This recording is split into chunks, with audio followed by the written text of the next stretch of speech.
kufikiwa kwa kuzingatia matarajio ya mfumuko wa bei kuendelea kuwa ndani ya lengo la 3 hadi 5 kwa robo ya kwanza ya mwaka 2026. Na uamuzi huu wa kubakiza riba benki kuu kama ilivyokuwa katika robo ya 4 ya mwaka 2025 utasaidia kuendelea kuchagiza ukuaji wa uchumi kwa kuwezesha ukuaji wa uchumi kuwa wa kuridhisha. Kwa kuzingatia uamuzi huu, benki kuu itatekeleza sera ya fedha kwa kuhakikisha kuwa riba ya mikopo ya siku 7 baina ya mabenki, yani 7-day interbank rate, itaendelea kubaki ndani ya wigi wa 3.75 hadi 7.75, ambayo ni kiwango cha kati ya 2 kwenda juu au kwenda chini kutoka pale kwenye riba ile ya benki kuu ambayo ni 5.75. Kuhusu tathmini ya uchumi wa dunia, napenda kujulisha kuwa kamati ya sera ya fedha ilibaini kuwa uchumi wa dunia kwa mwaka 2025 uliendelea kuimarika kwa kasi ya kuridhisha licha ya athari zinazotokana na ongezeko la ushuru wa bidhaa za forodha iliyoko duniani, migogoro ya kisiasa, pamoja na kutotabirika kwa matarajio ya hali ya uchumi duniani.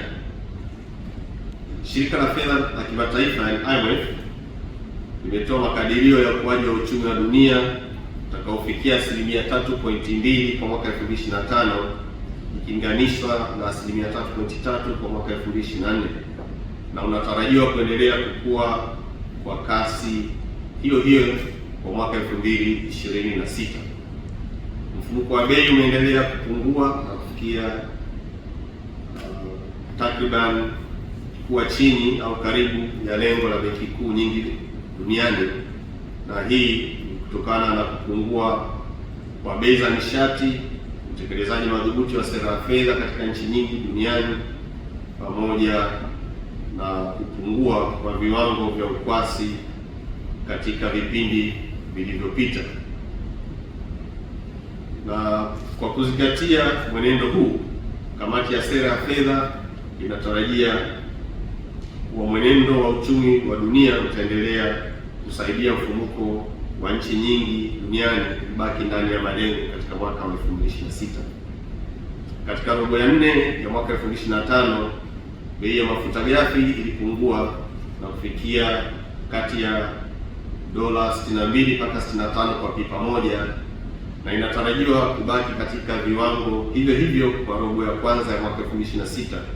na hii ni kutokana na ongezeko la uzalishaji sambamba na kupungua kwa uhitaji wa mafuta duniani. Hali hii inatarajiwa kuendelea kupunguza mfumuko wa bei na mahitaji ya fedha za kigeni hapa nchini, na hivyo kuimarisha utulivu wa thamani ya shilingi yetu, ikizingatiwa kwamba bidhaa za petroli huchukua takriban 17% ya gharama za bidhaa zote zinazoagizwa kutoka nje ya nchi. Vile vile bei ya dhahabu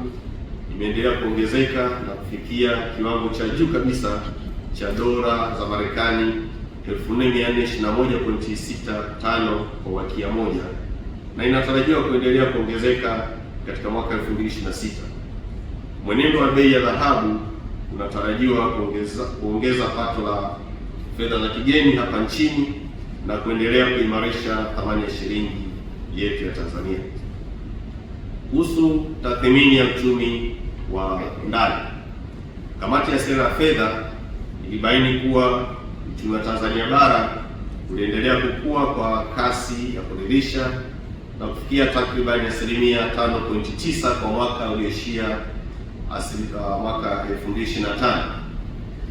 na hii ikilinganishwa na makadirio ya ukuaji wa 6% yaliyokuwa yametarajiwa mwanzoni. Ukuaji huu mzuri ulichangiwa zaidi na shughuli za kilimo, madini na ujenzi. Kwa upande wa Zanzibar, ukuaji wa uchumi wa mwaka 2026 umekadiriwa kufikia 6.8, ukichangiwa zaidi na shughuli za ujenzi, utalii na uzalishaji viwandani.